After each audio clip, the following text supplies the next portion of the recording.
ሙለር መጣ። እንኳን ደህና መጣ። እንኳን ደህና ጠበቅኝ። እሺ ያው ቀስ ብዬ ነው የማወራሽ ሰው ስላለ ምናምን። እሺ አውራኝ። አዎ ያው መጀመሪያ እስኪ ኢንዲቪዥዋል ጠይቅ። ያንተና እዚህ ጋር ቲክቶከር ያሉት ኦርቶዶክሶች ይለያል እንዴ ትምህርታቸው? ምን አልከኝ? ያንተ አስተምሮና እዚህ ሌሎች ቲክቶክ ላይ የሚያስተምሩ አሉ አይደለ? ኦርቶዶክሳውያኖች። አዎ ኦርቶዶክሳውያኖች ምን ያሉ መሰለክ? ሙስሊሞችም ሲጠይቋቸው አሁን ሀቡን አሁን ገብቷል፣ አይተዋል አይደል? ሀቡ ራሱ በጣም የሙስሊክ ሊቅ ነው። ስላሴን ፍጥጥ በደንብ አድርጎ ነው የሚጠይቀው እና መልስ የለውም። አሁን ያሬድን ቢመጣ ያሬድ የሚባል ታውቃለህ? ዘማርያም ዲበኩሉ ምናምን የምትላቸው በሙሉ ሙስሊም ቤት ገብታ አይጠየቁም። ለምን እንደማይጠየቁ ታውቃለህ? ሶስት አምላክ የለም ነው የሚሉት። ሶስት አምላክ አንልም የሚለውን ቃል ወደ የለም ቀየሩት።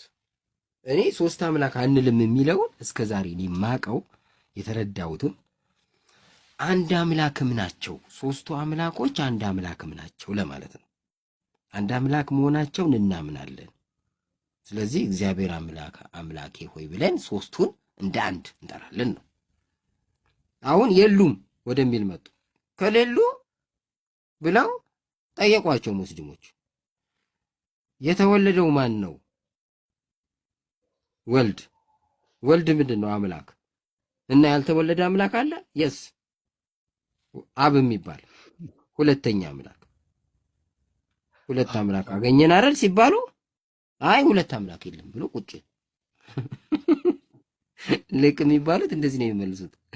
ከዛ እነዚህን እየሰማህ አንተ ቁጭ ካልክ ኦርቶዶክስ ሆነ ሃይማኖት ስጠፋ ወይም ስላሴን ሲያጠፉ ቁጭ ብለህ ማየት ማለት ነው። ገባህ? እኔ የሚገርም ነገር ቅድም ስታስተምር እየሰማሁኝ ብዙ ትሪኒቲ ላይ ጥያቄ ነበር፣ ያው ስላሴ ላይ ማለት ነው። እና ያንተ አስተምሮ ትንሽ ቀላል ነው፣ የምሬን ነው። አይ በፊትም ቀላል ነው እኮ። እስቲ አንድ ነገር ልንገርክ። በልጅነት ጀምረ ነው አንተ ኦርቶዶክስ የነበርከው? አዎ ያው እኔ ብዙ እውቀት የለኝም፣ ያው ቤተሰቦቼ ያው ኦርቶዶክስ ናቸው። እንደዚህ ነገር በቃ አሁን በልጅነት ጀምሮ ስላሴን በምታውቅበት ዘመን ስታመልክ የኖርከው ሶስቱ አምላኮች አንድ አምላክ ናቸው ብለህ አይደል? አዎ አንድ አምላክ ነው። ሶስቱ አምላኮች አንድ አምላክ ናቸው ብለህ አይደል ስታመልክ የኖርከው? ሶስት አካል አንድ አምላክ እኮ ሶስት አካል ታዲያ ሶስት አምላክ አይደሉም እንዴ? አካል ብቻ ናቸው ማለት ሎጂካል ሲሄድ ኦኬ፣ በሎጂክ ሲሄድ ሎጂክ አይደለም። ሎጂክ ምናምን እንዳትለኝ፣ ሎጂክ ውስጥ እንዳትገባ። አብ አምላክ ነው፣ ወልድ አምላክ ነው። ሶስት አካሎቹ ሶስቱ አካሎች ሶስት አምላክ ማለት እኮ ነው። እያንዳንዳቸው አምላክ ናቸው ብለህ ታምናለህ አይደል እንዴ? እሷው ልክ ነህ። አብ ሙሉ አምላክ ነው፣ ወልድ ሙሉ አምላክ ነው፣ መንፈስ ቅዱስም እንደዚሁ ከሆነ ሶስት አምላክ ነው የሚያስይዘው እኮ እሱ። ሶስቱ አምላኮች አንድ አምላክ ናቸው ብለህ ስታመልካል ነው ይኖርከው። ያው አዎ አሁን ይሄን እኮ አይደለም ሶስት አምላክ የለም እኮ ነው ያሉት እኮ። እንዴት ነው ይሄን እንዴት ዝም ትላለህ? ሶስቱ አምላክ ማለት ሶስቱ አካል ማለት እኮ ነው። እነዚህ አካል ብቻ አይደሉማ አምላክ ናቸው። ተራ አካል አይደለም እኮ የአምላክ አካል ነው ያላቸው። አብ ሙሉ የሆነ አካል አለው። ማሰብ ይችላል፣ መናገር ይችላል፣ ያው ነው። ወልድም መንፈስ ቅዱስም እንዲሁ። እነዚህ ሶስቱ አምላኮች በስልጣን አንድ ናቸው ነው የተባለው። በስልጣን እኩል ናቸው ነው የተባለው። በአገዛዝም እኩል ናቸው ነው፣ አንድ ናቸው የሚለው የሚያመለክተው። እንደውም አንድ ናቸው እኮ እኩል ናቸው ነው። ቅዳሴ ማርያም ሰምተህ እንደሆነ አብ አባት በሚሆን ልጁን አያዘውም፣ ወልድም ልጅ በመሆን አያንስም ነው። መንፈስ ቅዱስም ትክክል ነው ይላል ቅዳሴ ላይ። እኩል ናቸው ነው ትምህርቱ ራሱ ትንታኔው። አይበላለጡም ነው። አብ ወልድን በመውለዱ ወልድን አይቀድመውም፣ አይቀዳደሙም ይላል። ስለዚህ አይበላለጡም፣ አይተናነሱም፣ አይቀዳደሙም ትምህርት እንጂ ሶስት አምላኮች የሉም የሚል ጭምር ትምህርት የለም። አንድ አምላክ መሆናቸው እናምናለን። ሶስቱ አምላኮች ነው። በነገራችን ላይ ሶስቱ አምላኮች ብለው ሰምተናቸው አናቅም። ልክ ነህ። ግን ሶስቱ አካሎች ስትል ይኸውልህ ሶስቱ አካሎች ስትል እኮ ሶስቱ አምላኮች እያልክ መሆኑ ማንም ክርስቲያን ይገባዋል። ምክንያቱም የሚገባው እንዴት ነው? አብ አምላክ ነው፣ አዎ። ወልድ አምላክ ነው፣ አዎ ትላለህ። አሁን በስልጣን አብና ወልድ እኩል ስለሆነ ወልድ አማላጅ አይባልም። የሚለምነው በስልጣን የሚያንስ ቢሆን ነበር አይደል? ትምህርቱ ራሱ። አዎ። ስለዚህ አንደኛው አምላክ ከሁለተኛው አምላክ አያንስም አይበልጥም ነው እኮ ትምህርቱ ራሱ። እንደዚህ ተምረክ ሁለት አምላክ የለም ካለክ ምን እያለ ነው ሰውዬ? እያደናቆረ እኮ ነው። አሁን ሙስሊሙ ሲጠይቅ ትክክለኛ ጥያቄ ነው የጠየቀው። ሶስት አምላክ አንልም የሚለው ንግግር ሶስት አምላክ የሉም የሚል ትርጉም የለው። አንድ አምላክ መሆናቸውን እናምናለን ነው ሶስቱ አምላኮች። እና በቤተ ክርስቲያን ደረጃ ሶስቱ አምላኮች ተብሎ ባይነገርም ስላሴ ይባላል። ስላሴ የሚለው ቀጥታ አይምሮ ውስጥ የሚገባው ሶስቱ አምላኮች ማለት ነው። ስላሴ ስንት ናቸው አይደለም ተብለን የምንጠየቀው? ስላሴ ስንት ናቸው? አንድም ሶስትም ናቸው ነው የምንለው። ስላሴ እነማ? አብ ወልድ መንፈስ ቅዱስ። አብ ወልድ መንፈስ ቅዱስ ምንድን ናቸው? አምላክ ናቸው አይደል? ናቸው ነው የምትለው እኮ ነውም ማለት ትችላለህ። ስላሴ አምላክ ነው ማለት ትችላለህ። አንድ አምላክ ስለሆነ ናቸውም ትላለህ፣ እያንዳንዳቸው አምላክ ስለሆነ። ስለዚህ በአካል ሶስት ስለሆኑ ሶስት አምላኮች ትላለህ። ስለ አካል ስትጠየቅ ሶስት አምላኮች አሉ። በባህሪ ግን አንድ ስለሆኑ አንድ አምላክ ትላለህ። ባህሪ ምንድን ነው ካልክ ማሰብ ባህሪ ነው። አምላካዊ ሐሳብን በማሰብ አንድ ስለሆኑ አንድ አምላክ፣ አምላካዊ ቃልን በመናገር አንድ ናቸው። አንድ አምላክ ቃል አላቸው። አንድ አምላክ እስትንፋስ፣ ዘላለማዊ ሕይወት፣ አንድ ሕይወት ነው ያላቸው። ይሄ አንድ አድርጓቸዋል። በአንድነት ስለሚሰሩ ደግሞ አንድ አምላክ ይባላሉ። ይሄ ነው እንጂ ሶስት አምላክ የለም የሚለው ከፍተኛ ስላሴን የመካድ ትምህርት ነው ብለው። እሺ አንተ በማንነት ሶስት በምንነት አንድ የሚለውን ትቀበለዋለህ አይደለም? በማንነት የሚለው ስለ አካል አድርጌ ነው የምወስደው። በምንነት የሚለውን ባህሪ አድርጌ ነው የምወስደው። ኦኬ ማንነት ፊዚካል ቦዲ ነው። ኦኬ አይ ማለት እኔ በዚህ ጉዳይ ትሪኒቲ ላይ እንደዚህ ጥያቄ ነበረ፣ ግን ያው አንተ ጋር ችግር የለውም። እኔ አንተ ያስተምሮትህ ገብቶኛል። ግን አሁን ይሄ ማንነትና ምንነት የሚሉት ራሱ አንድ ጊዜ ምን ይሆንብሃል መሰለክ? ኮምፕሌክስ ይሆናል። ለምን እንደሆነ ታውቃለህ? ለምሳሌ ማንነትና ምንነት የሚለው ነገር ሁሉም ቦታ ልጠቀመው ስትል ፌል ያደርጋል። በምን ፌል ያደርጋል መሰለህ? አዎ በትክክል። አዎ እኔ እኮ ስለ ጥያቄ እሱ ላይ ነው ገብቷል። አዎ እንደዛ ነው። በሱ አሁን ፌል የሚሆነው እንዴት መሰለክ? ማንነት አካል ከሆነ እግዚአብሔር እኔ ሲል አካልስ ቢሆን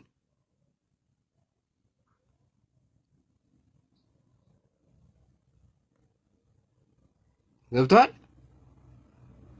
ስለዚህ እንዳገባቡ እኔ የሚለው ቃል ማንነት ይሆናል፣ እኔ የሚለው ቃል ምንነት ይሆናል። ለምሳሌ እግዚአብሔር ሰውን በመልኩ ፈጠረው ይላል ቀጥሎ።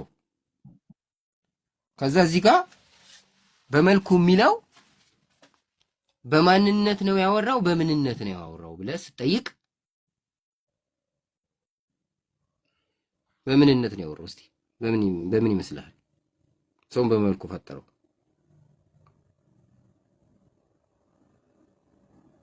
ኦኬ እኔ እንደማስበው ያው መፍጠር ማለት የምንነት ባህሪ ነው ብዬ የማስበው ታውቃለህ። በመልኩ ሲላውን እንደ አንድ ነው እያወራ ያለው አይደለ? አው በመልካችን ነው ያለው እንደ አብጁ ቁጥሩና አይ በመልኩ ዝቅ ብሎ በመልኩ ይላል። በመልካችን ካለ በኋላ ይኸውልህ በመልካችን ካለ በኋላ ምንነትና ማንነት በቃ አየር ላይ እንደሚንሳፈፍ የምታውቀው እዚህ ጋር ነው። እግዚአብሔርም ሰውን በመልኩ ፈጠረ ይላል። ከላይ ደግሞ 26 ላይ በመልካችን ነው የሚለው። እግዚአብሔርም በመልኩ ካለ መልክ እንግዲህ መልኩ ፈጠረው ሲል መልኩ የሚለው ስለ አንድ ነው። ፈጠረው የሚለው አንድ አካል ፈጥሯል በመልኩ። ስለዚህ ፈጠረ የሚለው አንድ ነው ፈጣሪው ፈጠረ ስለሚል እግዚአብሔር አንድ ነው። እዚህ ጋር አሁን እዚህ ጋር ሰውን በመልኩ ሲል የእግዚአብሔር መልክ አንድ ነው፣ ፈጣሪም አንድ ነው አይመስል? እሺ አይ እዚህ ጋር በቃ አይመስልም? እዚህ ጋር ከላይ እንፍጠር ይመስላል። እሺ አዎ ልክ ነህ በአንተ መረዳት። እሺ ከላይ እንፍጠር ብሎ ሲያዝ የነበረው እሺ እነማንን ነው አንዴ ንገረኝ። ከሱ ጋር ያሉት ነው ፈጣሪዎች። እነማን ናቸው ከሱ ጋር ያሉት? እንግዲህ አብ ተናገረ ብንል ወልድና መንፈስ ቅዱስን ማለት ነው። ኦኬ ያንን ማለት እሱ ምንድን ነው ንግግሩ? ምክክር ነው ወይስ ትእዛዝ ነው? ምንድን ነው ልንለው የምንችለው? እሱ ንግግሩ ከኔ እኩል የሆኑ ፈጣሪዎች አሉ ነው። እኔ ብቻ አይደለም የምፈጥረው፣ ከኔ እኩል የመፍጠር ችሎታ አዳምን የሚፈጥሩት ከኔ ጋር አብረው ሌሎች አሉ አብረውኝ የሚፈጥሩ እኮ ነው እያለ ያለው። ብቻዬን አይደለም የምፈጥረው እኮ የማሳወቅ ነው። ኦኬ እሺ አዎ ከኔ እኩል የሆኑ አብረውኝ የሚፈጥሩ ሰውን የሚፈጥሩት ከኔ ጋር አብረው የሆኑ ሰውን የፈጠሩ አሉ ሌሎች እኮ ነው። እሺ ማን የተናገረው? እግዚአብሔር አብ ነው ወልድ ነው መንፈስ ቅዱስ ነው? እሺ ማን የተናገረው? ማን እንደተናገረው አልነገረንም መጽሐፉ ስላልነገረን አብ ነው ወልድ ነው አንልም። ምን ችግር የለውም። አንዱ ተናግሯል ብለን መውሰድ ይችላል። ኦኬ እሺ አንዱ ተናገረው ብለን እንውሰድና አንዱ ለምሳሌ እግዚአብሔር አብ ተናገረው እንበል። ያንን ንግግር ቀድሞ እግዚአብሔር ወልድ ያውቀው ነበር? አዎ ያውቀዋል። ታዲያ ኦኬ እሺ እሱም ተናግሮታል ማለት አንችልም ግን አይደለ? እንችላለን። ምክንያቱም ለምሳሌ አብ ተናግሯል ብንል አብ የሚናገረው በወልድ ቃልነት ነው። ኦኬ እሺ የአብ ንግግር ቃል ማን ነው? ምንነት ነው አይደለ? ለምሳሌ አብ ተናገረው ብንል ንግግሩ ምንነት ካመጣ ከዚህ ጋር ስለሚበላሽብህ ምንነት ተው። ማንነትና ምንነት እሺ እንትን ይልባል። የአብ ንግግር መለኮት ነው። አዎ እሺ የአብ ንግግር ለምሳሌ እንፍጠር ብሎ ሲናገር ያ የተናገረው ቃሉ መለኮት ነው። መለኮታዊ ቃል ነው። መለኮታዊ ቃል ማለት ምንድን ነው? ንግግር ማለት ነው። መለኮታዊ ንግግር ማለት ነው። ኦኬ ንግግሩ ራሱ ምንድን ነው? ንግግሩ ይፈጥራል፣ ሁሉን ነገር ማድረግ ይችላል። ስለዚህ ያን እንፍጠር የሚለውን ቃል ለምሳሌ አብ ካስገኘ ወልድም ያንን ቃል አስገኝቶታል ማለት እንችላለን።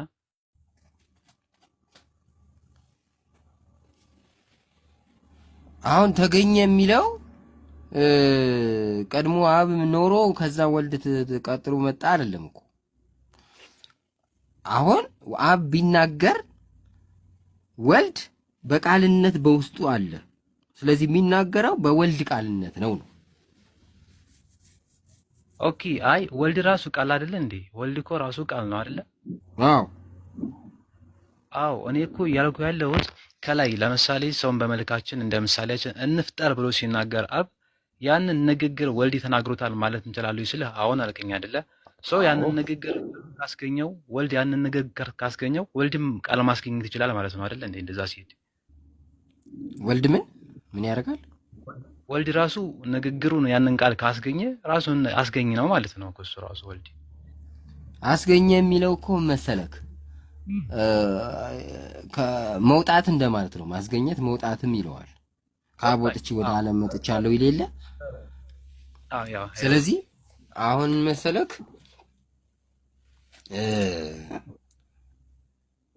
በምሳሌያችን በስላሴ ምሳሌ የተፈጠር ነው። አንተ ከልብህ ቃልና እስትንፋስ አይደል የሚወጣው?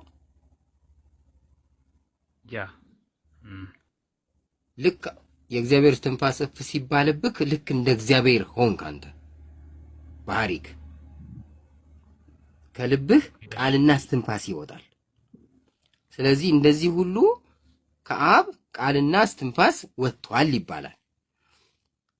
ነገር ግን አሁን አንተ ስትናገር ከልብህ ቃልና እስትንፋስ ሲወጣ ሐሳብ ቃልን ሳይቀድመው ነው ቃል የሚወጣው አይደል? ገና ለልብህ ልብህ ለቃልህ ነግሮት አይደለም እኮ ቃል የሚወጣው አይደል? ጀስት ታስባለህ፣ ቃል ወዲያው ይወጣል በስትንፋስ አይደል? አይዋ ስለዚህ አስገኛ ብቻ ነው፣ ቅጽበት የለም። አሁን ከአብ ወልድ ከአብ ወጣ ተገኘ ስትል ሳይቀድመው በልጅነት ነበረ ማለት ነው። ኦኬ እሺ። አይ እኔ ግልጽ ላድርግልህ ጥያቄ እኔ አሁን አንተ አልገባህም ምን የምጠይቅህ ነገር ማለት ነው። ሰማላ? አዎ ያው እኔ ከላይ የጠየቅኩ ነገር ሶስቶችም ያንን እንፍጠር የሚለውን ንግግር ተናግሮታል ማለት ትችላለህ ስልህ አሁን አልክኝ አይደለ? ሁሉም ስለሚያውቁት ማለት ነው። አዎ ስለዚህ ያንን እንፍጠር የሚለውን ቃል ወልድም ካስገኘው ወልድ ራሱ አስገኝ ነው ማለት ነው እኮ ነው የምልህ። ጥያቄ ገብቶሃል? ወልድ አስገኝ ነው፣ ሁሉንም ያስገኘ ነው። ግን እንደዛ ከሆነማ ከወልድ ቃል ይወጣል፣ ወልድ ቃል ያወጣል፣ ይናገራል ማለት ነው። መንፈስ ቅዱስም ይናገራል። ግን አብ የወልድ ቃል ነው አይባልም። ያ ስለዚህ አሁን እኮ ለምሳሌ ብዙ ኦርቶዶክሶች የሚያስተምሩት ምንድነው አብ አስገኝ ብቻ ነው ይላሉ። ታውቃለህ? እንደዛ ከወልድም ቃል የሚገኝ ከሆነ እኮ በአካልም እኮ አይከፋፈሉም ማለት ነው። ሶስትም እኮ እንደዛ ከሆነ ምክንያቱም አካላቸው የሚከፋፈለው አንደኛው በግብራቸው ነው። አብ በአስገኝነቱ፣ ወልድ ደግሞ ያው እሱ ተገኝ ነው በተወላጅነቱ አይደለ? መንፈስ ቅዱስ ደግሞ በሰራጺነቱ ነው አይደለ? አራት ሶስት የሚባለው እኮ አሁን አስገኝ የሚለው የሚወሰደው በየትን መሰለክ? አሁን ቅድም በነገርኩ ነው። ከልብ ቃልና እስትንፋስ እንደሚገኝ ማለት ነው አይደለ? አሁን ይሄ እስትንፋስ የሚለው ድምጽ ይለዋል። እንትና ቀለሜንጦስ ላይ ምን ይለዋል መሰለ? የቃል ድምጽ ይለዋል። አሁን ጆሮ ውስጥ የሚገባው የቃል ድምጽ ነው። እኔ ሳወራ ይሄ የቃል ድምጽ በመንፈስ ቅዱስ ይመሰላል፣ ወይም በእስትንፋስህ ነዋ ድምጽ ሆኖ የሚሄደው አይደለ? አይዋ እስትንፋስህ ቀጥታ በጆሮህ እንዲገባ ያደርገዋል። የቃል ድምጽ ቃል ልብ ውስጥም አለ፣ ስታወጣው ይወጣል። ከዛ ድምጽ ሆኖ ያ ትርጉም ያለው ቃል ድምጽ ሆኖ ጆሮ ውስጥ ይገባል። ግን አሁን በቃልና በቃል ድምጽ መካከል ምንም ቅጽበት የለም። ስለዚህ አሁን ተገኘ ሲባል በዚህ መልኩ ነው የምትወስደው። ሳይቀዳደሙ ሳይቀድማቸው አብረው የነበሩ ናቸው ማለት ነው። ተገኙ የሚባሉት ግን ከምን አንጻር ነው? የአብ ቃል ስለሆኑ፣ የአብ ቃልና የአብ እስትንፋስ ስለሆኑ ማለት ነው። ተረድቻለሁ። አንተ እሺ ቆይ ሶስት አካል ብለህ የምትከፍላቸው በምንድን ነው? ሶስት አካል እኮ አካል ሶስቱ ስለሆኑ ነው። ኦኬ አንተ አካላቸው ሶስት ስለሆነ ነው አይደለ? ኦኬ አሁን አካላዊ ቃል አይደለም የሚባለው ወልድ አዮ ገብቶኛል። ዓለማትን በፈጠረበት በልጁ አይደለም የሚለው በቃሉ ማለት እኮ ነው። ልጁ ቃሉ ነው። አብ ደግሞ ዓለማትን ለመፍጠር የታሰበበት ነው እኮ። አብንም እኮ እንደዚህ መግለጥ ትችላለህ። ዓለም ለመፍጠር የታሰበበት ማን ነው? አብ ነው። ዓለም የተፈጠረበት ወልድ ነው።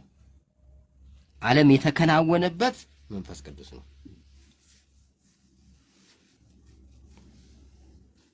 ኦኬ ስለዚህ ቆይ በግብር ይለያያሉ እንዴ? ሶስቶቹ በግብር ይለያያሉ አካላቶቹ? የግብር ሶስትነት አብ ወላዲ፣ ወልድ ተወላዲ፣ መንፈስ ቅዱስ ሰራጺ ነው። ኦኬ እሱ በግብር ሶስትነት ማለት ነው።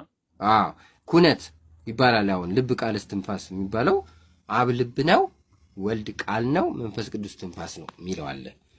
ግን እዚህ ጋር ብዙ ጊዜ ትልቁ ችግር ምን እንደሆነ ታውቃለህ? ይሄንን አያስረዱንም። ሊቃውንቱ። በቃ አብ ልብ፣ ወልድ ቃል፣ መንፈስ ቅዱስ ትንፋስ ብለው ዘሎ ይሄዳሉ እንጂ ይህንን አይተነትሩልህም። አሁን አብ ልብ ሲሆን የማን ልብ ነው? የራሱም የወልድም የመንፈስ ቅዱስ ነው። ተመልከት እንዴት እንደተሳሰሩ ማለት ይሄ ህልውና ይባላል። መኖር ምን መኖር? አንዱ በአንዱ ውስጥ መኖር ማለት ነው። አንዱ በሁለቱ ውስጥ አለ። ስለዚህ አንድ አረጋቸው። አየህ፣ አብ ልብ ሲሆን ሁለት ውስጥ ስላለ አንድነት ኖራቸው። ለዛ ነው አንድ አምላክ የሚባሉት እኮ ለዚህ እኮ ነው። ይሄ ባህሪ እኮ ነው። እሺ ኦኬ፣ እሺ አብ ወላጅ ነው አይደለ? እንትናስ ወልድስ መውለድ ይችላል አይችልም? አይችልም። ልክ አሁን ከቃል ልብ እንደማይወለድ ምሳሌው ተመልከተው። በአርያው ስለተፈጠርክ አንተ ከቃልህ ልብ አይወለድም፣ አይወጣም። ከልብ ነው ቃል የሚወጣው። ስለዚህ ከአብ ቃል ወጥቷል፣ ቃል ተወልዷል ትላለህ ማለት ነው። እሺ አይ ችግር የለውም ገብቶኛል። እኔ ያንተ አስተምሮ እዚህ ላይ ገብቶኛል። ችግር የለውም። እኔ ማለቴ ብዙ አላውቅም፣ ዝም ብዬ ነው እና እንትን የኖርኩት። ግን እዚህኛው ለምሳሌ ሌሎች ቲክቶከሮች የሚያስተምሩ ላይ በጣም ጥያቄ ላይ ገብተዋል። ትሪኒቲ ስላሴ ላይ በተለይ እዚህ ላይ በጣም እንጂ በጣም ጥያቄ ነው የሚፈጥሩብኝ። ሶስት አምላክ የለም ብለው አይደኛ። አንተ ሌላ ጥያቄ ልጠይቅህ አንተም። በቃ እሺ እንትን ተዋህዶ እንዴት ነው? ተዋህዶ ቃል ስጋ ሆነ ወይስ ቃል ተዋህደን የሚባለው? ስጋ ሆነ እኮ ተዋህደን ማለት እኮ ነው። በቃ ነው። ለምሳሌ ዮሐንስ 1:14 የሚያሳየው ተዋህዶ የለውም፣ ቃል ስጋ ሆነ ነው ቀጥታ የሚያስረዳው አይደል እኮ። ስጋ ሆነ የሚለው ተዋህደ በሚለው ስጋ የሆነው እንዴት ነው? ኦኬ እሺ፣ ተዋህደ እንዴት ነው የተዋህደው? እሺ የተዋህደው መለኮታዊው አካል የወልድ አካል አለው ወልድ መጀመሪያ ከአብና ከመንፈስ ቅዱስ አካል ያለው ይሄ አካል ከማርያም ስጋን ወሰደ። ስለዚህ መለኮታዊ አካል ከስጋዊ አካል ጋር ተዋህደ ማለት ነው። ኦኬ አጥራልኝ። ያ መለኮታዊ አካል ምንድነው? መንፈስ ነው? ፊዚካል ቦዲ የለውም? ቦዲ ሆኖ ግን መንፈስ ነው። መንፈስ ነው ምን ማለት ነው? ረቂቅ ነው ማለት ነው አካሉ። ኦኬ ረቂቅ ከሆነ ፊዚካል ቦዲ የለውም ማለት እኮ ነው። እሱ ታዲያ ረቂቅ ለአንተ አይታይህ እንጂ አካል አለው። ኦኬ እሺ፣ ለምሳሌ አሁን ንፋስ አታየው ግን አካል የለውም። ኦኬ አይ እኔ እንጃ። እኔ ረቂቅ የሆነ ነገር ማለት ፊዚካል በዳለው ይላል። ንፋስ አካል የለውም። እንዲገባክ ንፋስ አካል የለውም። ምን እኔ አለው ብዬ አላስብም። ንፋስ ከሌለው እንዴት ታዲያ ዛፉን እንዲህ ገፍትሮ ይጥለዋል እንደ ሰው? እሱ ማለት ረቂቅ ነው። እኔ ማለት የማይች አካል አለው ብዬ እንትን ማለት ነው የሆነ ማለት ቆይ አንተ ዛፍ በገመድ ይዘህ ጎትተህ ጥለህ አታውቅም? አውቃለሁ። እና እኮ አካል እኮ ስላለ ነው የሚጎትት አካል ስላለ ነው የወደቀው አይደለ? ስለዚህ ንፋስም እኮ አካል ስላለው ነው እኮ እንዲህ ገፍት አድርጎ የሚጥለው። ሲገፋ ላየም አንዴ ንፋስ ወረቀቱን እንዲህ አድርጎ ሲያሽከረክረው ዛፎችን ሲጥል ገፍቶ እኮ ነው የሚጥለው። ኦኬ ግን ፊዚካል ቦዲ የለውም ነው እንጂ እኮ ፊዚካል ቦዲ መኖር የምታውቀው ለምሳሌ ከመነዳሪ ውስጥ አታስቀምጠው? ምን አልከኝ? ከመነዳሪ ውስጥ አይቀመጥም ንፋስ? ከምን ውስጥ? ከመነዳሪ ምንድን አልገባኝም። እሱ ጎማ ነው፣ የመኪና ጎማ። ካለማደሪያ ነው። ኦኬ እሺ፣ ከመነዳሪ ነው። እኔ ካለማደሪያ ነው የማውቀው። እሺ ቀጥል። አሁን ንፋስ አይደል እዛ ቁጭ የሚለው? አዎ ንፋስ ነው የሚነፋው። እና አካል የለውም ታዲያ? እኔ አካል ብዬ የማስበው የማየውን ነገር የሆነ የሚጨበጥን ነገር አለ አይደል? እንደዛ ነገር ነው የማስበው እኮ። አሁን አንተ የማይታይ ነገር አካል የለውም ካልክ መላእክትም አካል የላቸውም እያልክ ነው። ከነፋስ መላእክት ይረቃሉ። ይኸውልህ አሁን የሚባለው ምንድን ነው? ከነፋስ መላእክት ይረቃሉ። ተመልከት አንተ ንፋስ አካል የለም ስትል ከነፋስ ደግሞ የባሰ የሚረቃል። ከመላእክት ደግሞ እግዚአብሔር ይረቃል ነው የተባልከው እንጂ አካል የለውም እኮ አልተባልከው። ኦኬ አዎ እኔ አይ አካል ስልህ እኮ ማንነት ለምሳሌ እኔነት አለ፣ ግን እኔ ፊዚካል ቦዲ ነው የምልህ እኮ እሱን ነው እንጂ የሆነ አካል ፊዚካል ቦዲ እኮ ነው የምልህ። እኔም እኮ ፊዚካል ቦዲ ግዴታ እኔ ካልዳሰስኩት ብሎ ነገር የለም እኮ። ለምሳሌ አሁን እኔና አንተ ሰዎች ሁሉ በሰማያት ወደ ሰማይ እንጠቃለን አይደለ? ምድር ታልፋለች፣ አካል አለክ። ግን እኔ አሁን አንተ እግዚአብሔርን ለማየት ጠጋበል ምናምን ሙሌ አትለኝም። እኔ ውስጥ ገብተህ ታያለህ እግዚአብሔርን። ሚሊዮኖች እኔ ውስጥ ገብተው ቁጭ ብለው ያዩታል እግዚአብሔርን። ጠበበኝ ምናምን ብሎ ነገር የለም። እና እሺ ወደ ሚሊዮን አጋንንት አንድ ሰው ላይ ገብቶ ወጣ ሲባል አልሰማህም? አይ አለ እሱ ይባላል። እና ታዲያ የት ጋር ተቀመጡ?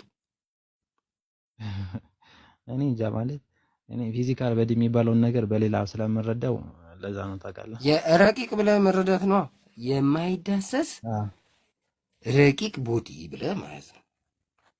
ኦኬ እሺ እሱ እንትን ላይ ለምሳሌ አንተ የኢትዮጵያ ኦርቶዶክስ ሃይማኖት አበው መጽሐፍን ትጠቀማለህ አይደለ?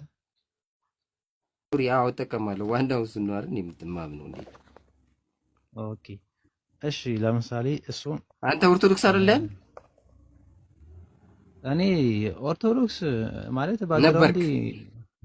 ነበርክ። አሁን ግን የሆነ እየተመራመርክ ነው። አይዋ ማለት ተመራመር። እውነት መመራመር ግድ ይልሃል።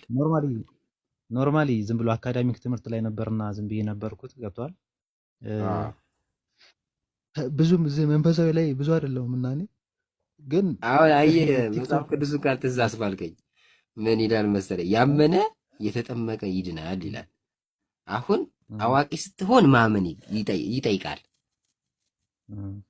ብትጠመቅም ጥምቀቱን ማፍረስ ትችላለህ። አሁን አንተ በቃ አውቀሃል። ያኔ ሳታውቅ የተጠመቅበት ጥምቀት በካልቾ ብለህ ኢአማኒ መሆን ትችላለህ። ያመነ የተባለው እንደዚህ አዋቂ ሆኖ ለሚከራከር ነው። ሕፃን ግን እምነት ስለማያውቅ ስለመፈጠሩም ስለማያውቅ ግራ ቀኝ ስለማይለይ ለሱ የሚያስፈልገው መጠመቅ ብቻ ስለሆነ እሱ እምነት አይጠየቅም። እሺ ወደ ፖይንታችን እንሂድ። ወደ ፖይንቴ ስመለስ እሱን የሃይማኖት አበው መጽሐፍ የምትጠቀም ከሆነ የኢትዮጵያ ሃይማኖት አበው መጽሐፍ ለምሳሌ ተዋህዶ ቃል ያለ መከፋፈል፣ ያለ መለያየት፣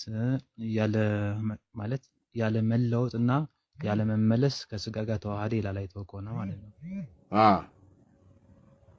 እሱ ያለ መከፋፈል በቃ አራቱንም ሶስቱን በቃ ያለ መከፋፈል፣ ያለ መለወጥና ያለ መቀላቀል ሲባል ምን ማለት ነው? ቃል ከስጋ ጋር ማለት ነው። ከሰብአዊ ስጋው ጋር ያለ መከፋፈል ማለት አሁን እንደዚህ እንትን ነፍስን ስጋ አሁን እስቲ ነፍስህና ስጋህን ከፍለህ አሳየኝ ትችላለህ? ኦኬ እሺ አንድ በል ያለ ምንድን ነው የሚለው ቀጥሎ? ያለ መለወጥ። ያለ መለወጥ ማለት ደግሞ መለኮት ወደ ስጋነት መለወጥ ማለት ነው። ኦኬ እሺ ያለ መቀላቀል። ያለ መቀላቀል ማለት ደግሞ ያለ መቀላቀል ማለት ዘይትና ውሃ።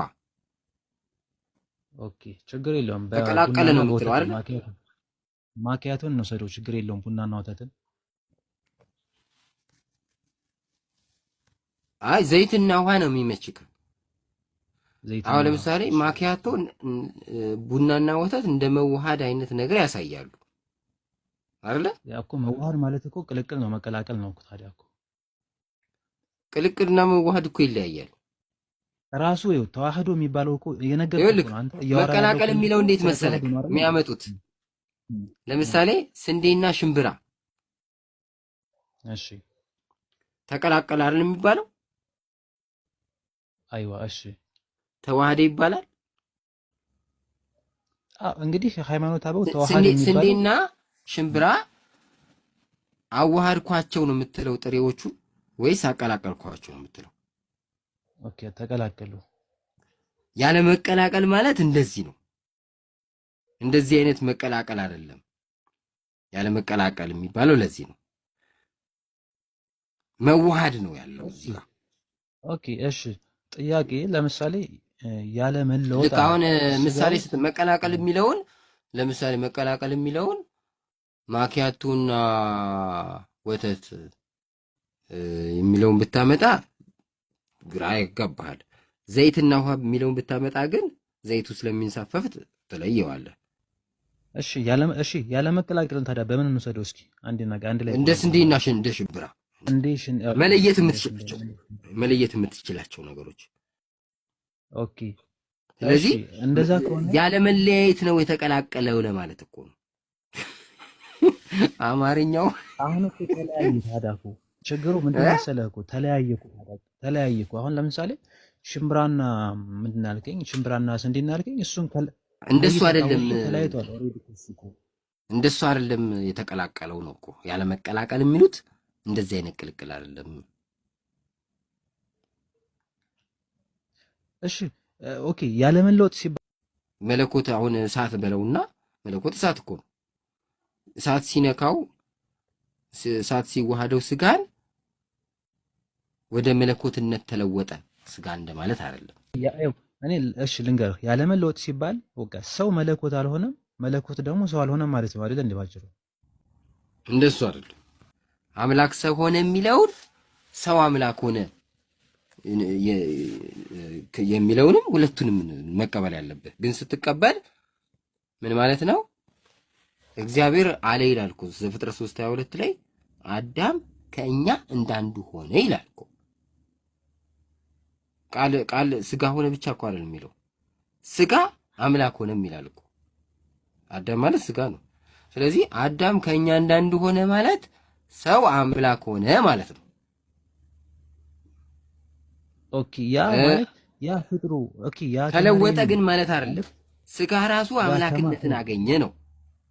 እሺ ከማርያም የነሳው ስጋ ማለት አምላክ ሆኗል ማለት እችላለሁ ማለት ነው እንደዚህ? አዎ ስጋው ራሱ አምላክ ሆኗል። አዎ እሱ ጋርም አሁን በጣም ከባድ ስህተት አሁን ትምህርት ያለው እኮ እሱ ጋር ነው። ይኸውልህ እኔ በቀላሉ ይህን ማስረዳው በምን መልኩ መሰለክ? ማርያም ኢየሱስን ወልደዋለች ወይስ ፈጥረዋለች እላችኋለሁ። ወልደዋለች። ኢየሱስ ማለት ደግሞ መለኮትና ስጋ ነው። መለኮት ደግሞ ወልድ አይደለ?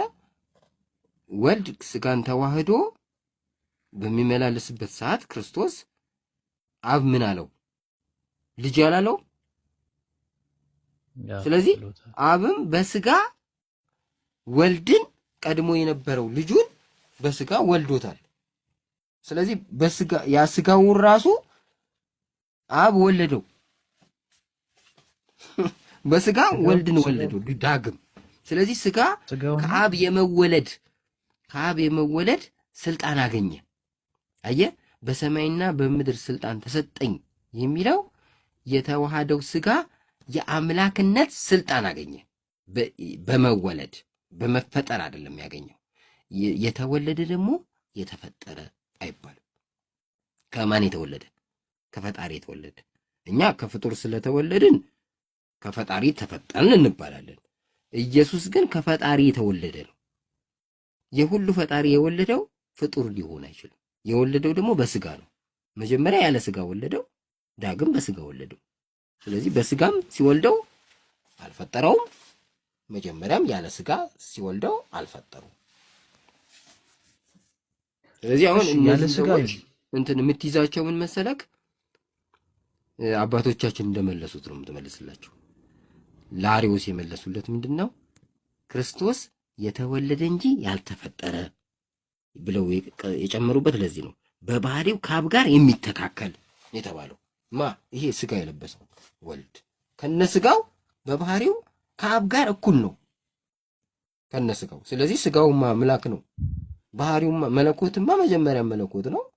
ምንም ልምትቀይረው ነገር የለም። እሱ ሲጀመር የመጣው መለኮት እኮ የመጣው ስጋን አምላክ ለማድረግ እንጂ ፍጡር ለመሆን አልመጣም እኮ። እዚህ ጋር ስህተታቸው እኮ እዚህ ጋር ነው። አመጣጡ ምንድነው? ዓላማው ነው እግዚአብሔር ማወቅ ያለብህ። አመጣጡ ሰውን አምላክ ለማድረግ ነው የመጣው። ሰውን አምላክ ለማድረግ መምጣቱን በምን አወቅ? አዳም ከእኛ እንዳንዱ ሆነ አለ። እኛን ከሶስታችን አንዱን አከለ አለ። ከሶስት አንዱን ለማሳከል ወልድ መጣና ስጋን ተዋህዶ ያንን ስጋ ከሶስቱ እኩል አደረገው። ስለዚህ ይህ ስጋ አምላክ ነው፣ በስጋው ፍጡር ነው የሚሉት ተሳስተዋል። በስጋውም አምላክ ነው። እሱ እናቱ ናት ፍጡር። ልክ አሁን የሰው ልጅ የሌለ ምን ማለት ነው? የፍጡር ልጅ ማለት እኮ ነው። የሰው ልጅ ማን ይሉታል ብሎ ጠየቀ። ምን ማለት ነው? የፍጡር ልጅ ነው ያለው እንጂ እኔ ፍጡር ነኝ አላለም። የፍጡር ልጅ የማ ፍጡር ማን ነች? ማርያም። የማርያምን ልጅ ማን ይሉታል ብሎ ሲሉት የእግዚአብሔር ልጅ። አየ የፍጡርና የፈጣሪ ልጅ ማለት ትችላለህ ኢየሱስን። ስለዚህ ስጋው ፍጡሯም ወለደችው እንጂ አልፈጠረችውም አይደለ? ስለዚህ ተፈጥሯል አትልም። በማርያም በኩል ስትሄድ ስጋው ፍጡር አይደለም፣ በቃ ባጭሩ አይደለም።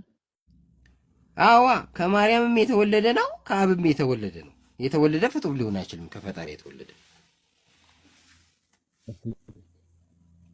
ግን የሰው ስጋ መሆኑ አይቀርም ያለ መለወጥ የሚባል። እሺ ስጋው ፍጡር ማለት ስጋው ፍጡር አለ። ኦኬ ገባኝ። ለምሳሌ የሰው ስጋ ነው ግን ፍጡር አይባልም። ያው ፈጣሪ ነው ስጋው። ለምንድን ነው ፍጡር የማይባለው? ፍጡር የማይባለው ስጋን ያገኘው በመወለድ ስለሆነ።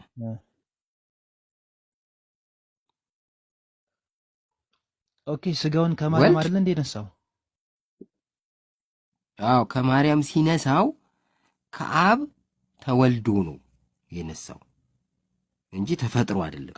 አብ አልፈጠረውም ከማርያም ቃሉ እኮ ነው እኮ። አሁን ከማርያም ልጄን ፈጠርኩት ነው ያለ አብ ወይስ ወለድኩት ነው ያለክ? ወለድኩት። አዎ እኔ እሱ ወለድኩት ልጄ ነው እያለ ፈጠረው የምትለው በስጋ አንተ ምንድነው? በስጋው ፍጡር ነው የምትለው ሳይሆን በስጋው ወለደው ነው የምትለው።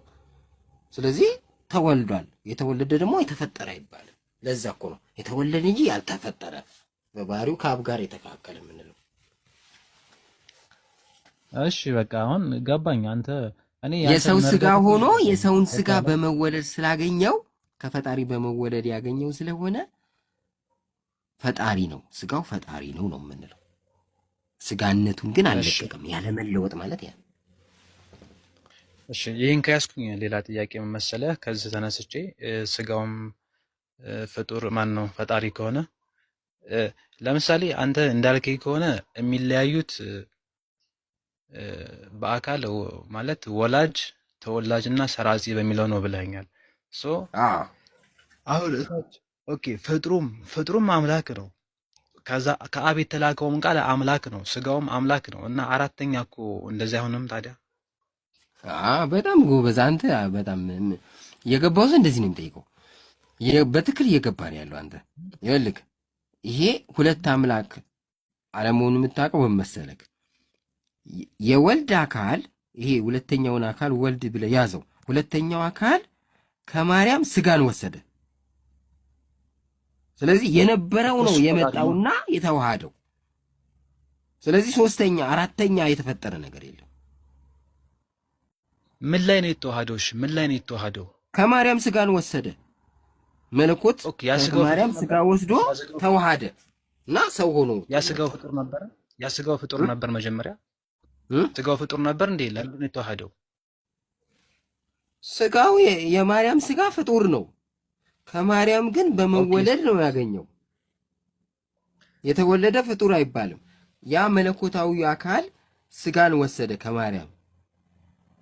ስለዚህ ያው የእሱ ራሱ ነው በስጋ የተገለጸው። ሁለት አራተኛ እንዳታረቀው። ኦኬ ባጭሩ በቃ በምድር ላይ ሲኖር የነበረው ያ ሰብአዊ ስጋው ፈጣሪ ነው የምትለኝ አይደል አንተ? አዎ በመወለድ ስላገኘው ማለት ነው። እሺ ከዛ እሺ ዮሐንስ 14:28 ላይ ከኔ አብ ይበልጣልና ወደ እሱ ሄዳለሁ መሰለኝ የሚለው እንደዛ ነው መሰለኝ። ለምንድን አለ እንደዛሽ? ከኔ አብ ይበልጣል ከመላእክትም እኮ በጥቂቱ አሳነሰው ተብሏል አይደለ? የተባለው ለምንድን ነው? አምላክነትን እንደ መቀማት ሳይቆጥር የባሪያን መልክ ይዞ መጣር ለሚለው። ስለዚህ ይሄ አምላክነትን እንደ መቀማት ሳይቆጥር ማለት ተቀማ ማለት አይደለም። ዝቅ ማለት ራሱ እንደ መቀማት ይቆጠራል፣ ግን አልቆጠረውም። ሳይቆጥረው መጣር ነው የሚለው። ስለዚህ አሁን አነሰ ማለት ነው ከአብ በምን ተራበ? በስጋው ተራበ። ኦኬ። አይ ስጋው ምንድን ነው? ስጋው እኮ ፈጣሪ ነው አልከኝ እኮ። ፈጣሪነትን አገኘ እኮ ነው። ስልጣን እኮ ነው ያገኘው ስጋ። የባህሪ አምላክነት ስልጣን ነው ያገኘው። ኦኬ፣ እሱን አንደርስታንድ አድርጋለሁ። ስልጣን ያገኝ እንጂ ማለት ነው። ዞሮ ተርቧል በምድር መጥቶ። የተራበው በአምላክነቱ ነው በስጋ። ስጋው አምላክ ነው። አዎ እኮ አዎ። ጥሩ ጥያቄ ነው። ጥያቄ ይኸውልህ፣ ስጋው አምላክ ነው። ያ ስጋ ግን የሰው ስጋ ነው። አምላክ የሆነው ያ መለኮት ከመዋሃዱ የተነሳ የአምላክነት ስልጣን አገኘ። ያ ስጋ ማለት ነው። በሰማይና በምድር ስልጣን ተሰጠኝ የሚለው ያ ስጋ ነው። ስልጣን ነው ያገኘው እኮ። ያ ስጋ ፈጣሪ ነው። ያ ስጋ ፈጣሪ ነው አይደል? አዎ፣ በተዋህዶ የፈጣሪነት ስልጣን ፈጣሪ ሆኖ ነው። ኦኬ። አሁን አንተ ጥያቄ ምን ነበር? እሱ አው ስጋው ፈጣሪ ነው አልከኝ። በቃ እሱ ቱ ዘ ፖይንት ስጋው ፈጣሪ ነው አልከኝ። እኔ እሺ፣ ለምሳሌ አሁን ለምንድን ነው ታዘዘ ነው ምንድን ነበር ያልከኝ? ታዘዘን እንተውንና እሺ፣ ተርቧል ተጠምቷል። ይሄ መልሳት ምንድን ነበር ያልከኝ? ኦኬ፣ እሱ ከላይ ያልኩ ለምሳሌ ዮሐንስ 14:28 ላይ የምትወድኝ ሚስት ብትሆኑ ከኔ አብ ይበልጣልና ወደ አብ በመሄድ ይበላችሁ። አሁን አብ ይበልጠኛል ያለው አብ ይሄንን በስባሽ የሚሞትን ስጋ አልተዋሃደም፣ ምራቅ አልተተፋበትም፣ ገባክ? አልተሰቃየም፣ ሰዎች አላላገጡበትም። ስለዚህ በዚህ ተበልጧል ከአብ ይበልጣል የሚልህ እንደዚህ ለዚህ ይሄንን ነው ማለት ነው። ኦኬ። ስለዚህ እሺ፣ ይሄንን በዛ ላይ ተደበደበ እኮ። ይሄን በዚህ መለስ መለኮት ስጋ ውስጥ ሆኖ ተደበደበ። አብ አልተደበደበ።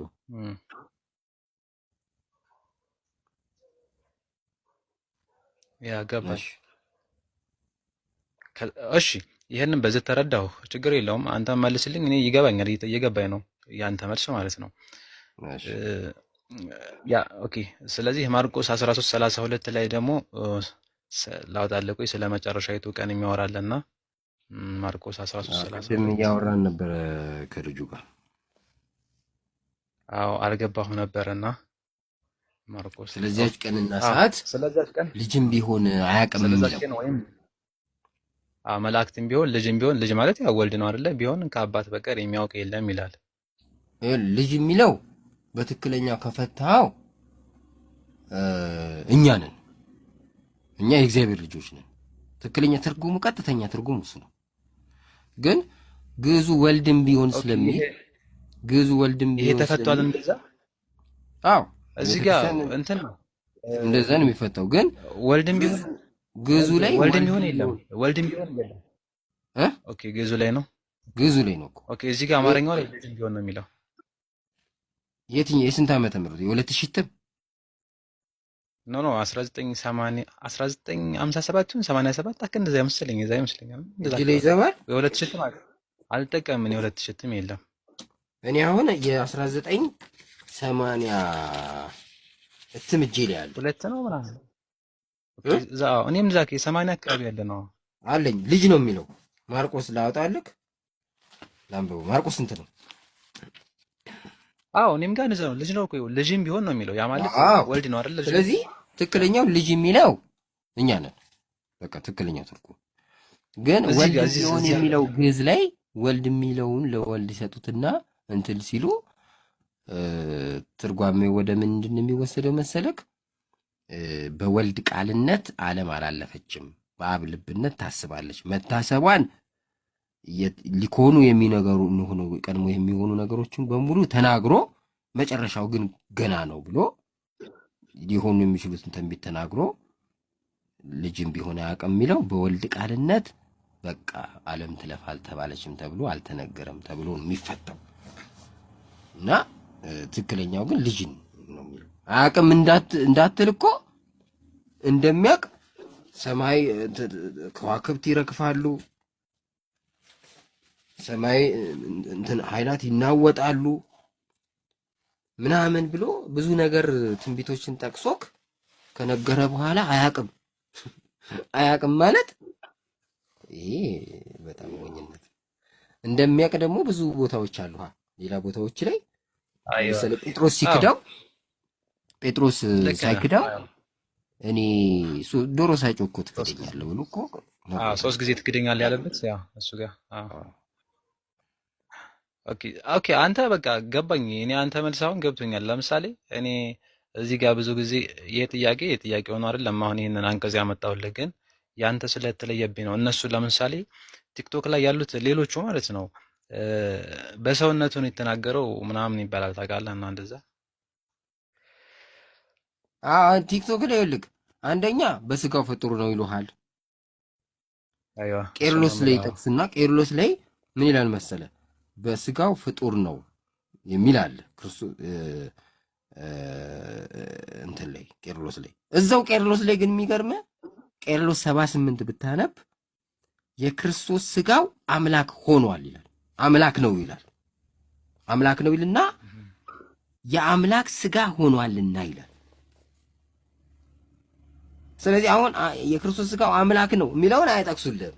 ተመልከት፣ ራሳቸው መናፍቅ እየሆኑ ነው ማለት ነው። ኦርቶዶክሱ ራሱ በስጋው ፍጡር ነው የሚለውን ለምን መርጠው ጠቀሱልህ? ስጋው አምላክ ነው የሚለውን አይጠቅሱልህም። ለምን አይጠቅሱልህም? ስለዚህ እኛ ውስጥ ራሱ ይኸውልህ እኛ ውስጥ ራሱ መናፍቅ እየገባ መሆኑን ወቅ አሁን የ2000 እትም 3 ቦታ ስላሴ የሚል አውጥተዋል። ምሳሌ 8:22 የመንገዱ መጀመሪያ አድርጎ ፈጠረኝ ብለው ጽፈውታል። አሁን ይሄን መጽሐፍ ቅዱስ ነው እንግዲህ እየበተኑ ያሉት እነ ልደት የሚሸበችቡት ይሄንን ነው፣ በነፃም ቢሆን በሳንቲም ግን ወልድ ፍጡር ነው የሚል ነው የሚሸበችቡልን። የ1980ው ግን የመንገዱ መጀመሪያ አደረገኝ ብቻ ነው የሚለው። እስካሁን ማለት ያንተን መረዳት አግኝቻለሁ፣ ገብቶኛል። ያንተን አግኝቻለሁ ታውቃለህ። ማለት ለምሳሌ አንተ በዛኛው ወገን ብትሆን ብዙ ፖይንት ነበረኝና ማነሳው ችግር የለውም። እኔ አንተ ስላስማማኝ ችግር የለውም። ግን ሌላ ጥያቄ እንትን ልጠይቅህ። መለኮት አንተ ሁሉም ቦታ አለ ብለህ ነው የምታስበው? መለኮት አዎ ሁሉም ቦታ አለ። ሁሉም ቦታ አለ ብለህ ነው የምታስበው? አዎ እሱ የሌለበት ቦታ አለ? ለምሳሌ አሁን እሱ ያለበት ቦታ ለሙሴ መጽሐፍ ቅዱስ ላይ ያለ ይመስለኛል። ልጆቼን ማን ነው ልጆቼን ለማን ጥቼ አለው ሙት ሲለው፣ ከዛ ምን አደረገው? ድፍን ጥቁር ድንጋይ አምጥቶ ፈንክተው አለው። ከዛ ፈነከተው። ሲፈነክተው እዛ ውስጥ ትል አለ፣ ቁጫጭ ምናምን አለ። እነዚህን ማን ይመግባል አለ። አንተ ነህ አለው። እና አንተ ልጆች ከነዚህ ቁጫጭ ያንሳሉ አለው። ቁጫጭ ውስጥ ድንጋይ ውስጥ ገብቶ እነዛን ቁጫጭ የሚመግብ ማን ነው? ኦኬ እሱ ነው። እሺ ኦኬ ገባክ? አሁን የትም ቦታ አለ፣ ግን ቆሻሻ ሽንት ቤት ካካ ቦታ አለ ብሎ ደግሞ ሊያመጣል የሚሞክር አለ። አይ እንደዛ ለለሰይ እንደዚህ ይጠይቀዋል። እንደዚህ የሚጠይቁ ሰዎች ስላሉ ልልህ የፈለኩት መለኮት አሁን ለምሳሌ እኔ ጋር አለ፣ እኔ ውስጥ አለ አይደለ? አዎ አንተማ እንደውም ጭራሽ እኮ በደንበኛው ነው ያለ እኮ የእግዚአብሔር እስትንፋስ እፍ ተብሎ እኮ ዘላለማዊ እኮ ነው እኮ አንተ ሞትን ትሞታለህ ይባል እንጂ እኮ አዳም ለዘላለም ሞተ ትቀራለህ እኮ አይደል ያለው፣ ሲኦል ትገባለህ እኮ ነው ያለው። አዎ አይ ድጋሜ ልንገርህ፣ አሁን ለምሳሌ እኔ በእናቴ ማህፀንም እንደነበርኩኝ መለኮት ከኔ ጋር ካለ እኔ መለኮትን ማለት ብዙ ጥያቄ ስለሚነሳብኝ ነው ታውቃለህ። እኔ መለኮት ጋር ተወልጃለሁ ማለት ነው አለ እኔ ጋር መለኮት አለ። መለኮታዊ ባህሪ ተሰጥቶሃል። ያው በጸጋ ነው ግን የተሰጠክ የራስህ አይደለም። አየህ የራስህ ቢሆን የባህሪህ ነው ይባላል። የስጦታ ሲሆን የጸጋ ነው የሚባለው። አሁን ዘላለማዊነት በጸጋ ነው የተሰጠክ። እግዚአብሔር በዙፋኑ በግርማ በሞገሱ የት ነው ያለው? እሺ መቀመጫው በሰማይ ነው። እንግዲህ መጽሐፍት እንደሚናገሩት በመንበረ መንግስት ነው ዙፋኑ መቀመጫው። መንበረ መንግስት የሚባል ራሱን የቻለ ሰማይ ነው የሚባለው። ግን ያ ሰማይ ምን መሰለ ወንበር ነው። ያ ወንበር ሰማይ ውዱድ ላይ ተቀምጧል። ሰማይ ውዱድም ሰማይ ነው። ሰማይ ውዱድን 40 እንስሳ ተሸክመውታል። ሰማይ ውዱድም ሰማይ ነው። ጽራሪያም የሚባል ሰማይ ታውቃለህ? ጽራሪያም ማለት 7ኛው ሰማይ ነው። 7ኛ ሰማይ የሚባለው ምን ታውቃለህ? አክሲማሮስ ሲያወራው ጽራሪያም እንትን ነው፣ ኮርኒስ ነው። እንትን መንበረ መንግስት ወንበር ነው። መንበረ መንግስት የሚባለው ሰማይ ውድድ የሚባለው ወንበሩ የተቀመጠበት መሬት ነው። ያንን መሬቱን ደግሞ ማን ተሸክመውታል? እንትኖች እነዚህ 40ቱ እንስሳ። ስታረግልኝ እግዚአብሔር በዙፋኑ ከኛ ጋር አይደለም ማለት ነው፣ በጸጋው ነው እንጂ ማለት ነው። ዙፋኑ ያው በዛ ነው፣ ግን የትም ቦታ ጋር አለ። ገባክ? አሁን ለምሳሌ በጸጋው ኃይሉ ማለት ነው እኮ ቦታ አይወስነውም እኮ የትም ቦታ ለመገኘት ምንም አይወስነው። እዛ አሁን ለምሳሌ ራሱ ሲወለድ ከማርያም ሲወለድ እኮ ከዙፋኑ አልተለየም እኮ ነው የሚባለው። ምን ትላለህ? እንትናም በሰማይ ሲፈልጉት አለ፣ ከዛ በምድር ደግሞ በማርያም እቅፍ አለ። ከዛ ስብሐት ለእግዚአብሔር በሰማያት ወሰላም በምድር ስምረቱ ለሰብ፣ ለሰው ሰላም ይሁን ወሰላም በምድር ስምረቱ ለሰብ። ስምረቱ ለሰብ ማለት ሰውን ምንኛ ወደደው፣ ለእግዚአብሔር በሰማይ ምስጋና ይሁን ይላል። በሰማይም አለ በእናቱ እቅፍም አለ። ሁለት ወልድ ግን የለም። ቅድም እንዳልኩ መለኮት አዊ አካል ወልድ ከስጋን ተዋሃደ እንጂ ሁለተኛው ሆኖ የመጣ አይደለም። ስለዚህ የትም ቦታ አሁን ለምሳሌ ቀኝና ግራ የለውም የሚለውን አንዳንድ ሰዎች ቀኝና ግራ እጅ የለውም ብለው የሚፈቱልህ አሉ። ቀኝና ግራ የለውም ማለት በዛም ብትዞር ቀኙ አለች፣ በዚህም በዚህ በኋላም ብትዞር የት ዙሪያ ጠምጠም ብትሄድ ቀኙና ግራው የትም ቦታ አለች ነው እንጂ ቀኝና ግራ እጅ የለውም የሚል አይደለም። ቀኝ እጅ አለው፣ ግራ እጅ አለው እግዚአብሔር። ኦኬ። ስለዚህ አንተ እግዚአብሔር አካል እጅ ግራ አለው፣ እጅ ግራ አለው የሚለውን ታጸድቃለህ ማለት ነው? አዎ። ኦኬ እሺ። ያ አይ ገባኝ፣ አንደርስታንድ አድርጌያለሁ። አንተ እጅና እግርማ እንዳለው እኮ በመልክ ፈጠረው አለ፣ ፈጠረ። እጆቼ ሰርተዋል ነው የሚለው። ኦኬ ምሳሌ የሚባለውን ነገር አትቀበለውም? ምሳሌያዊ ነው የሚባለውን ነገር አትቀበለውም አንተ? በመልኩ ፈጠረው እያለኝ ምሳሌ የሚለው እኮ ምሳሌው ምን መሰለክ? መልክ ነው። ምሳሌ ምንድን ነው?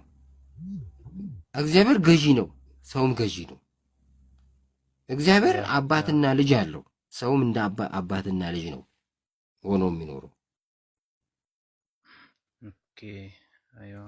ስለዚህ የሆነ የሰውን አኗኗር ስታየው የገዢነት ባህሪ ነው ያለው። በምድር ገዢ ሰው ነው፣ የሰማይ የሁሉ ገዢ ደግሞ አምላክ ነው። አዎ አይ እስካሁን ገብቶኛል። እግዚአብሔር በዙፋኑ ሆነ ቦታ ላይ ስፔሲፊካሊ ከሌለ እኔም ጋለ ማለት ነው፣ በሁሉም ነገሩ በክብሩ። ስለዚህ እኔ መለኮት አለኝ ማለት ነው ውስጥ ላይ ብዬ ነው የጠየቀው እሱን ጥያቄ። መለኮታዊ ባህሪ አለክ በጸጋ የተሰጠክ ባህሪው ለምሳሌ ሳይሆን ባህሪው ሳይሆን እግዚአብሔር ራሱ እግዚአብሔር የሚባለው የት ነው ያለው? ሙሉ በክብሩም በሞገሱም በዙፋኑም በጸጋውም ሁሉም ቦታ ነው ያለው ወይስ ስፔሲፊካሊ ያለበት ቦታ አለ? ይኸውልህ እንትን በአካሉ አሁን በአካሉ የትም በአካሉ የሆነ ቦታ ልታስቀምጠው የፈለከው ግን ይኸውልህ አሁን እኮ መሰለህ በአካሉ በሰማይ ዙፋን ላይ ተቀምጦ በማርያም እቅፍ ከተወለደ በአካል በሰማይም ሆኖ የትም ቦታ በአካል መገኘት ይችላል የሚለውን አትወስድም ታዲያ? በአካሉንም በሰማይ ብቻ ልትወስነው አትችልም። እንደማትወስነው ምን አለ እኮ አካሉ ራሱ በሰማይ ብቻ እንደማይወሰን ሲነግርክ ሰማይ ዙፋኔ ነው፣ ምድር የእግሬ መረገጫ ነው፣ የምትሰሩልኝ ቤት ምን አይነት ነው አለ እኮ። ከዛ ደግሞ እንትን ቀለሜንጦስ ጋር ምን ይለዋል? በእጁ እንደዚህ ይዞ ክርስቶስ ጌታ እኮ ነው ኢየሱስ ክርስቶስ ዓለምን እንደዚህ በእጁ ይዞ አሳየው ለጴጥሮስ። ሌላ ቦታ ሰማይ ዙፋኔ ነው እግሬን መረገጫ ናት ይላል ደግሞ። ስለዚህ ለሰው ማይቻል ለእግዚአብሔር ይቻላል። ግመል በመርፌ ቀዳዳ ትሾልካለች ብሎ ሄለ እንዴ? ግመል አሁን እኔ እግዚአብሔር መጥቶ ግመሏን ሲያሾልክ ባይ በቃ ሰላምን አምኛለሁ ልጅ እንጂ ያው መቼም ግመል እያየው በዛ ውስጥ ቢያልፍ አልፏል አይደለም። ግን ዝም ብለህ ታምናለህ አይደል? ያ እምነት ነው። የዚህን ያህል እግዚአብሔር ከአንተ በላይ ረቂቅ ነው። እንደዚህ አይነት አምላክ ባይሆን ግን በጣም እንደዚህ አይነት አምላክ አይገኝም ብትፈልግ። እና በምን ላይ ያዙ አሁን ታዲያ? ማለት እኔ ውስጥ ባህር አሁን እንደዚህ አይነት በጣም እኮ አንተ ልጠብቀው ከምትችለው በላይ ነው እኮ በቃ የሱ ችሎታ። እንደዚህ መሆኑ አሪፍ ነው። አሁን የሆነ የሚያቀተው ነገር ቢኖር ጎዳችን ይፈላ ነበር እኮ። ልክ አሁን አንተ የሆነ ነገር ሰርተህ ራስህ ትበላበት የለ በዘራው ማቴሪያል ትሞታለህ፣ ይፈነዳል። ለምሳሌ ፋብሪካ ውስጥ ገብተህ አንተ እያመረትክ ፈንድቶ ይገላል። እግዚአብሔር ግን ፈንድቶ እሱ ፍንዳታ ውስጥ አለ። እቃው ቢፈነዳ እዛ የፈነዳው ነገር እሱ አለ እና ምንም እሱ የሌለበት ቦታ የለም። አሁን ግን ዙፋኑ ግን እዛ ነው። በምን ታውቃለህ መሰለህ? አሁን እመቤታችን በቀኝ ነው የምትቀመጠው ይላል። አሁን ለምሳሌ ከእግዚአብሔር ቀኝ ከእመቤታችን ቀኝ አሁን ለምሳሌ ክርስቶስ ተምራ ትቀመጣለች። ኦኬ እሺ። አዎ በሚካኤል በቀኝ ገብርኤል በግራ ይቆማል። የሆነ መልእክት ሲተላለፍ በእግዚአብሔር ፊት ይቆማል ሚካኤል መልእክት ይዞ ይመጣል። ሲመጣ እንደውም በልብሱ ይታወቃል። የምህረት መልእክት ከሆነ ምህረት ከተላከ ወደ ምድር ልብሱ ብርሃን ይሆናል። በቃ ይታወቃል በልብሱ ባለባበሱ። መዓት ከሆነ ካለባበሱ ያውቃሉ። ከእግዚአብሔር ዙፋን ይወጣል። እንትን አለኩ ይላል እኮ መጋረጃ አለኩ ይላል በሰማይ። አሁን ብርሃን አሁን ለምሳሌ ሰማይ እንትን ቀንና ጨለማ አለ አይደል? ቀንና ጨለማ እኮ ብርሃን ፀሐይና ጨረቃ አይደለም የሚያደርጉት። የሰማይ መስኮት የእግዚአብሔር መንግስት ሲከፈት መስኮቱ ሲከፈት ነው ብርሃን ወደዚህ የሚመጣው። ከዛ መስኮቱን ሲዘጉት ይጨልማል።